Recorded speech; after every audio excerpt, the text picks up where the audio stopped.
Hey, Brent, it's great to see you. How you doing, buddy? Good. How you doing, Jim?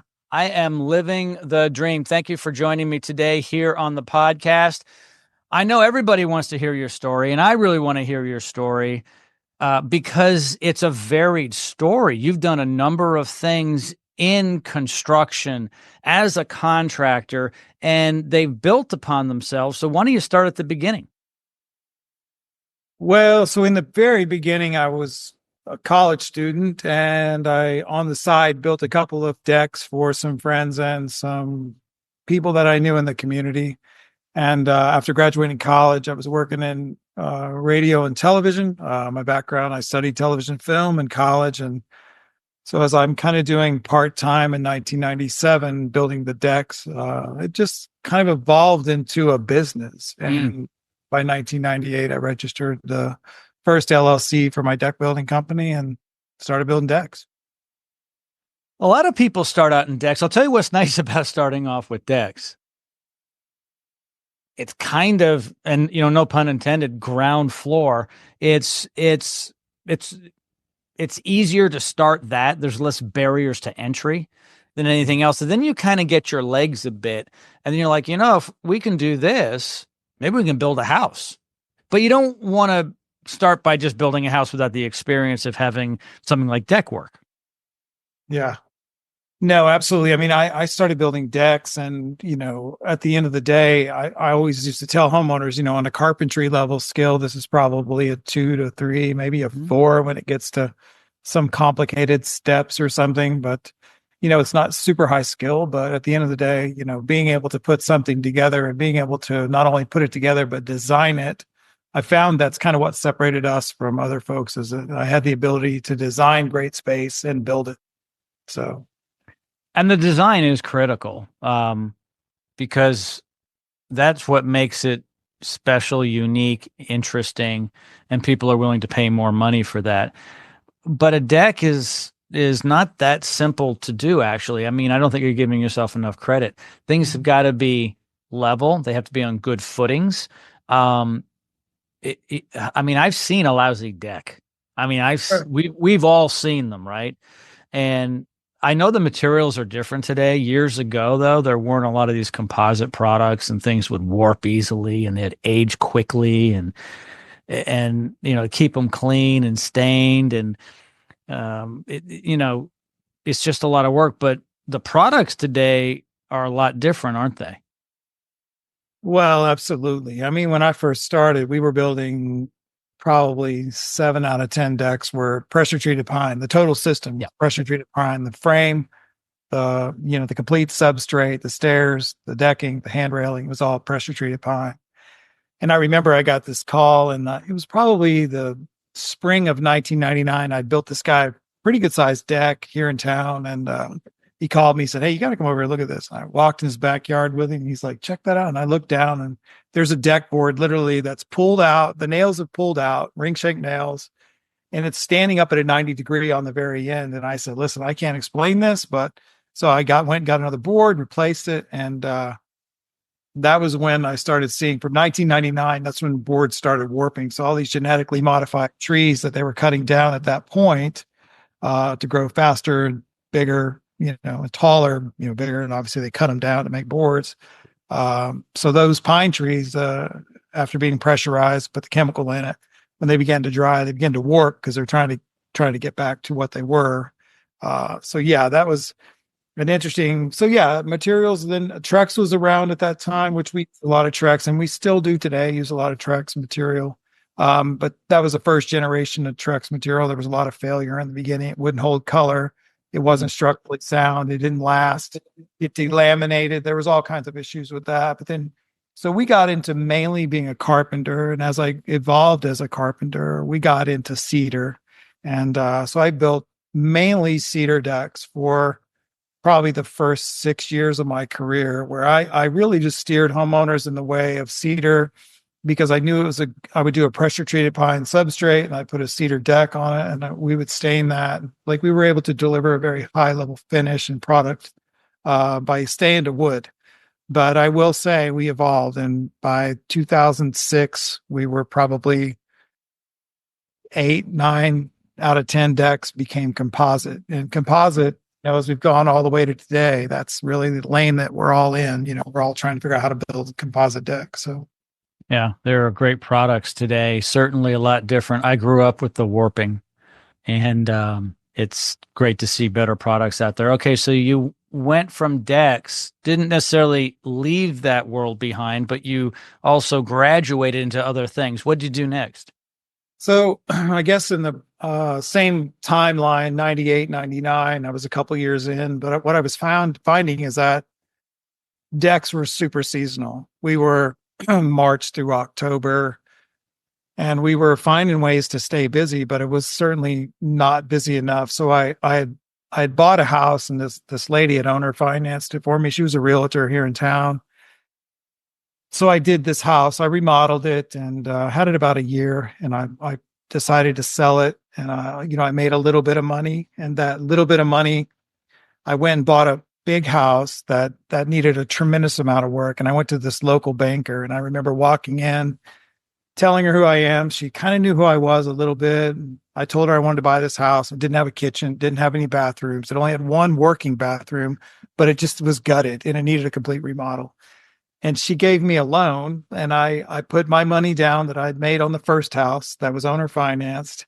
And I did that house, and I sold it in like 6 months. And by 2001, we had already done about 10 houses. And so I did pay that loan back, and then I started getting bank loans, and then I started buying and selling real estate. So I had this kind of dual operation going. I had the deck building thing going, and then I was buying and selling real estate. And it became kind of the number one driver financially, because we could do this off for 6 months. We could do the decks for 6 months. Yeah. But what I found is I could hire somebody in the deck building side, and I just kept the buying and selling going really all the way through till when the crash was kind of really starting to happen. We kind of saw it coming a little bit early in the end of 2007, but by 2000, and I had sold a lot of houses through 2008, but I had about 5 houses left in 2008, 2009.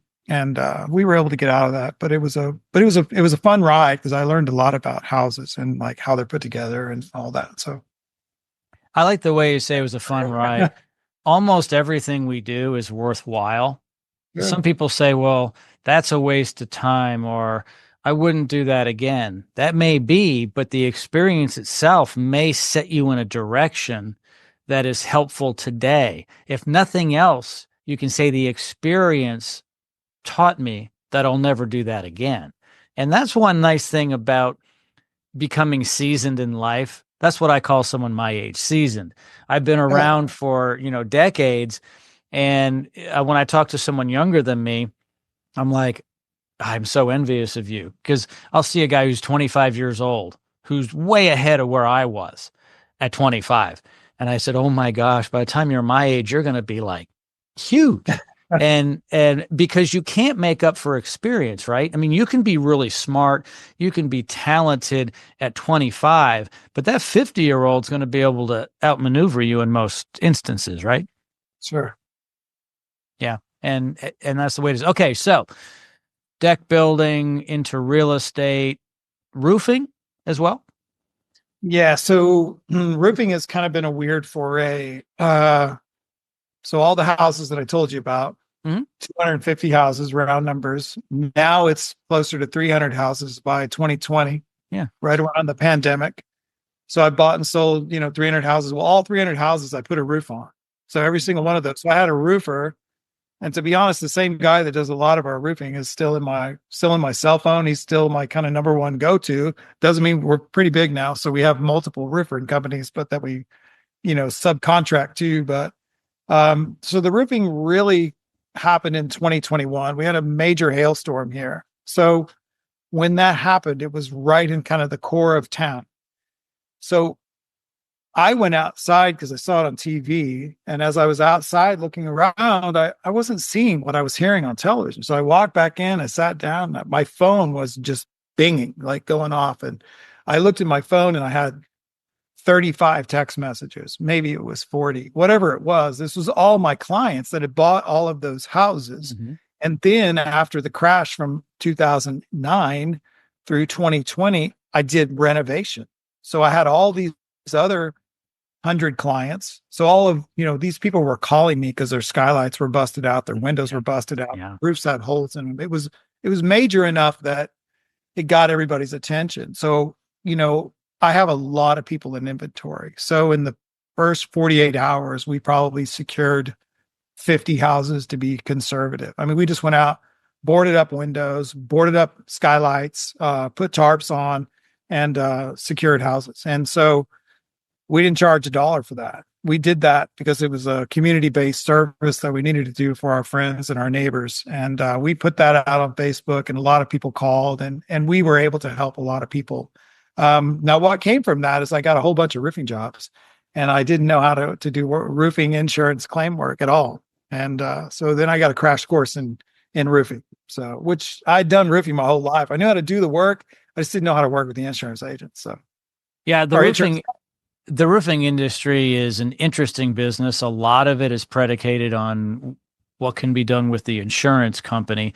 When you're talking about a $20,000-$30,000 project that needs to be done, a lot of people don't have that money. The insurance company generally wants to put that roof back on the house because it's protecting their investment, because they're insuring the entire house.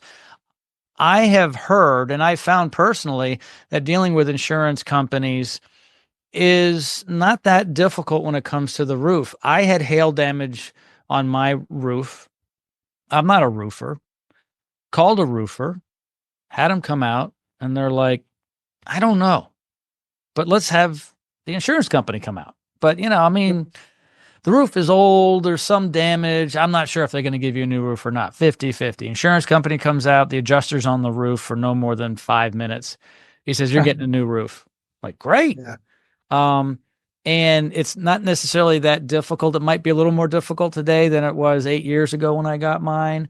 I'm not really sure, but there is a system.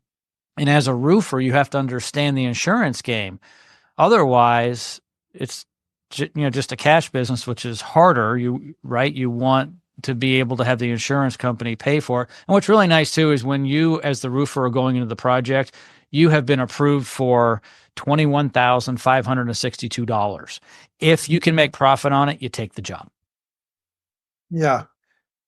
You're right. I mean, as a homeowner, when an event like that happens and you're maybe unsure whether or not your roof qualifies, and that phone call can go to the contractor or it could go to your insurance company. But at the end of the day, we live in that hail zone, in Texas, Oklahoma, Nebraska. Now it's Arkansas, Missouri, it's even Louisiana, kind of all the way up, right? But if you go further east, it gets a little bit like less. And if you go west, it's zero, right? Yep.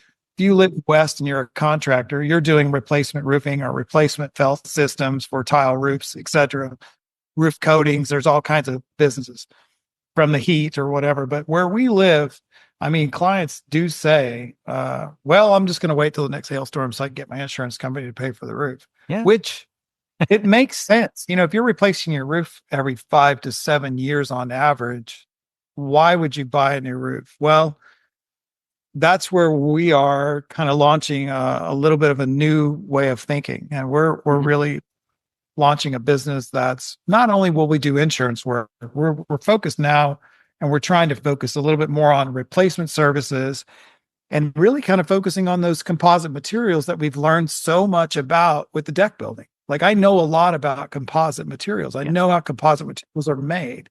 I know the manufacturing process. So I've explored, EnviroShake out of Canada. I've explored Brava shingles, obviously, the big one, I can't think of, was out of Kansas. They've sold several times now. I'd have to look it up. But anyway, there's another, manufactured slate. They do slate. They do tile, simulated tile. They do simulated shake. But, those are, I know a lot about that part of the business. So I can sell that really well because I have a lot of confidence in the color, and I have a lot of confidence in the durability of those composite materials when I'm putting it on somebody's house. So as I've done those over the last, several years, but the last few that we've done, you become more and more confident because they're going through, 2 and 3 inch hailstorms I'm replacing skylights and soft metals, but the roof is still great. So if we can get people to recognize they spend a little bit more money up front with the composites, that they can end up in a really good situation. Yeah. Speaking of ending up in a good situation, you spend time with real winners. Tommy Mello, Dan Antonelli, you've done a couple of rebrands. You went to Tommy's event, Home Service Freedom in San Diego. What made you decide to start rubbing shoulders with the big players out there? I mean, are you expecting big things to happen to your company? I think so. I mean, I think that I've learned a lot from just being in the room. I'm not a real outgoing guy. I mean, I do a lot in the community level at our local community here. But what I've found is with guys like Tommy Mello and Dan Antonelli is that they're delivering a level of truth, right, to an industry that for so long we all held our cards to our chest. We weren't sharing Mm, any information with anybody, right? yeah. We weren't going out there and like going, hey, look at KickCharge to get a rebrand. Hey, look at this company to do SEO. Hey, look at this company to do marketing. Like it wasn't like no one was talking about that. It was never on my radar, to be honest, until the summer of 2024, which is Mhm. really bizarre to me but I was really a grinder. I ground out when things were difficult. I've always been a grinder. I can get through it, right? And I've always reinvented myself at a very high level. But what I found with following these guys is that they're saying like, hey, focus on what you do really, really well. And so we've decided in the last 6 months to focus on two things that we do really, really well and promote those things. And really stay in that lane. So today I got a call, guy wants to remodel his house, wants to add on a room. I told him, I'm sorry, I'm just not available. And I just told him, I gave him a couple of recommendations of people that I know here in the community, but that's something I would always take on, right? It's December. You don't turn work away. If you asked me to build a doghouse 2 years ago, a year ago, I would have said, yeah, no problem. It's expensive, but I'll build it for you. So I've always said yes. So I've always been a yes guy, and I've always built and produced. But what I found by listening to these guys is like, it's okay to say no, and it's okay to get hyper focused on what you're good at. And for us, we just had to make a decision what we're really good at. And roofing and deck building, those two lanes I've been in for my whole life, my whole adult life. So Brent, I totally agree. And this happens to all of us, regardless of what business we're in. Your business is very different than mine. But I've had to make decisions too. Who is that avatar customer? Okay. So you have to know who that is. Is it low end, mid, upper? What business do we really want to sell? And are we comfortable with saying with a smile, thank you for the opportunity, but we don't want to do that work. We want to do this only. And I find if you're focused on a specific service and or product and you become known as the best at that and go deep instead of wide, because you end up being a jack of all trades, master of none, a lot of people look at that like, yeah, maybe he's inexpensive, that's the problem too, because if you do all that, they don't expect a high end price. Dan Antonelli is a great example. Okay. When you think of Kick Charge Creative, you think of a company that does branding almost exclusively, and then they have some ancillary products that they offer. Okay. But they don't clean your windows, they don't repave your driveway, right? They're not CPAs, they're not attorneys. They they don't do a lot of things. But when you want to rebrand, you think of them. And when you want a great computer, you probably think of Apple and maybe a great phone, Apple. When you want to watch something on television, maybe Netflix comes to mind. Does Netflix sell coffee competing with Starbucks? I don't think they do. But so the point is stay in your lane, go deep, and be really good at it and have passion for it. And that's when you start to win. absolutely. And I'll say, here's why. For the first 26 years, 27 years of my career, that I was successful, but not focused on one or two things is because I felt like there were times that I needed to, for the people around me, I needed to say yes and do this deal. So that was like a sense of people around me needed work. And so I was never saying no to anything. I was a high end. I am in the high end space. And so being in the luxury space, I continued to say yes to a lot of it. And it became like doing everything from the roof really to the foundation, right? Or the foundation to the roof. And it caused a lot of being all over the road.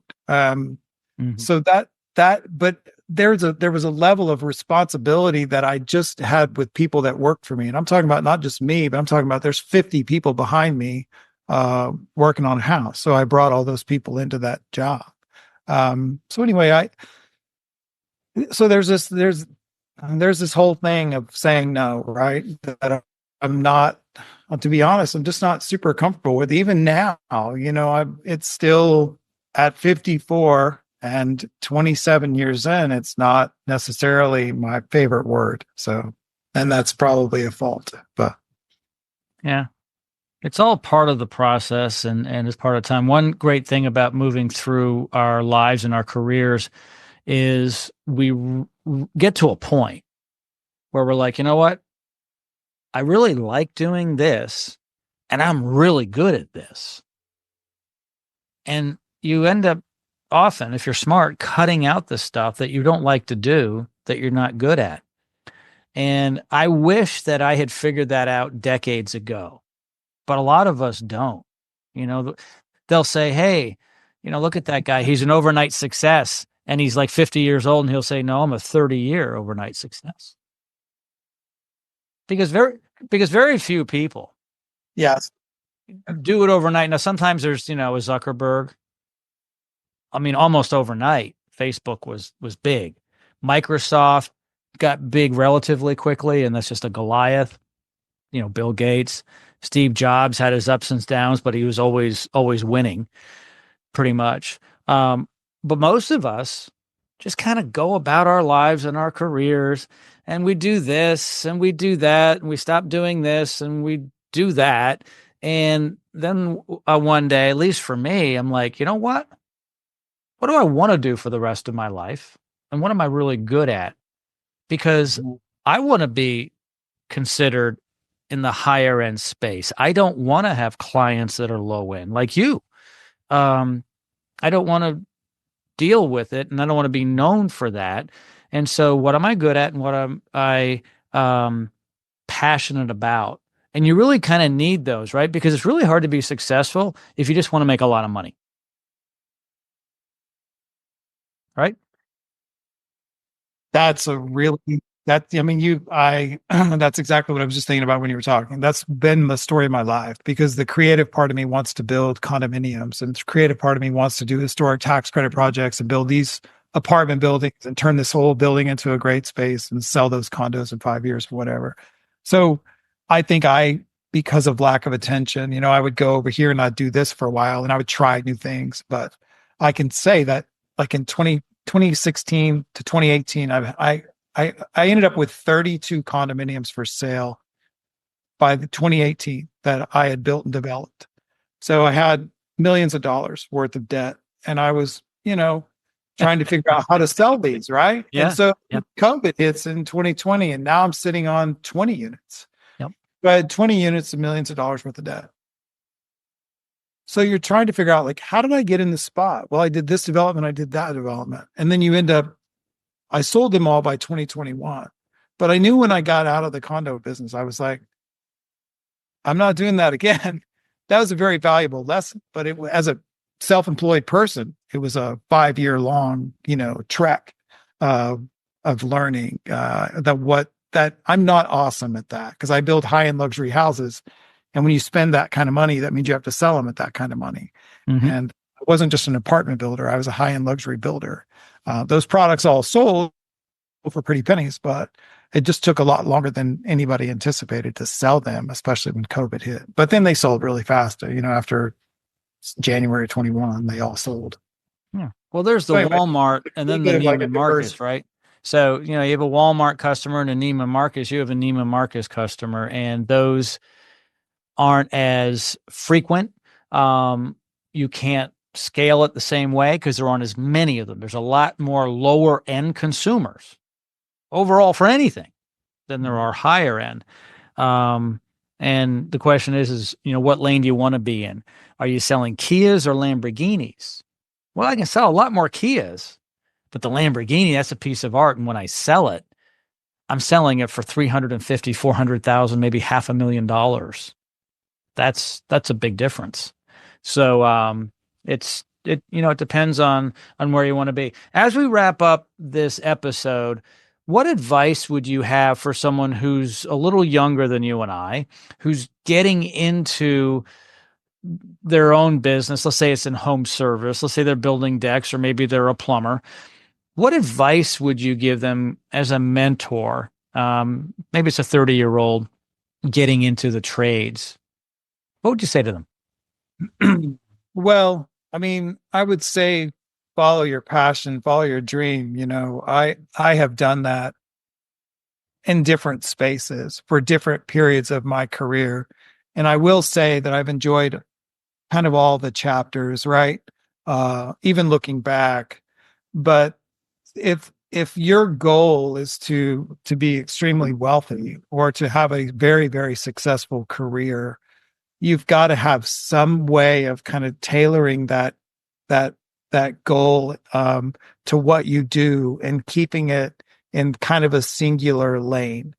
And I would try to stick to a larger ticket item. I would stick to the roofing. I would stick to plumbing. I would stick to heat and air.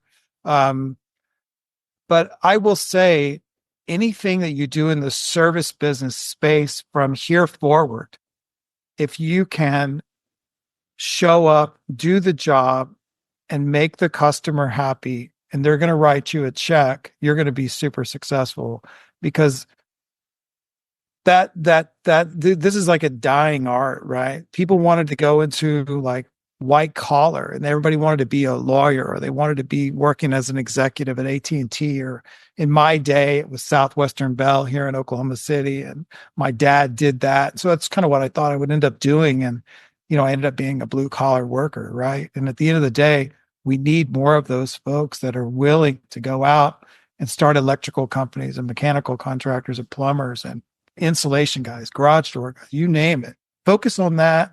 And I think you'll be super successful. You just have to deliver at a high level. Yeah. Meet their expectation. Interesting what you say about blue collar, white collar, and success. I know more blue collar millionaires than I know white collar personally. Now, in all fairness, I spent a lot of time with contractors in the blue collar space. All of my clients are contractors. But I went to college. I went to school with a bunch of white collar people. I started my career out in the white collar world, and most of my peers aren't doing as well as some of the people I spend time with in the trades. Now, there are a lot of people in the trades who just get by, but I know a lot that are multi millionaires because they're business owners. They're not technicians. They may have been a technician. These people are now a business owner. I mean, you pretty much have to own it to become a millionaire. It's very hard to be an employee and make that kind of money. Yeah. Well, I think if you look at the matrix, you got the baby boomers are selling off, right? Or closing their doors. And so I do believe there's a gap there. And I think guys like myself, we want to try to fill that gap. And acquisitions are going to go up like crazy. And that's stuff that as a team, we're kind of looking at and focused on. But as a business owner, if you were in your 30s or 40s or even your 50s, follow my lead. I wish I'd have done this, 20 years ago and just focused on these two things or these three things and just done that. But that seems to be where the level of experience and the level of disservice to clients and what you can do. You can do it really, really well and be very successful and also very happy. You don't take the risk like I did of going into the development business and going into the condo business. That's a lot of risk, right? I got more risk tolerant the more successful I became. And when you're signing a note for $10 million and you're not worried about it, I mean, you might need to like check it a little bit. And that's where it can go. And I looking back, I don't really want to do that again. Like you said earlier.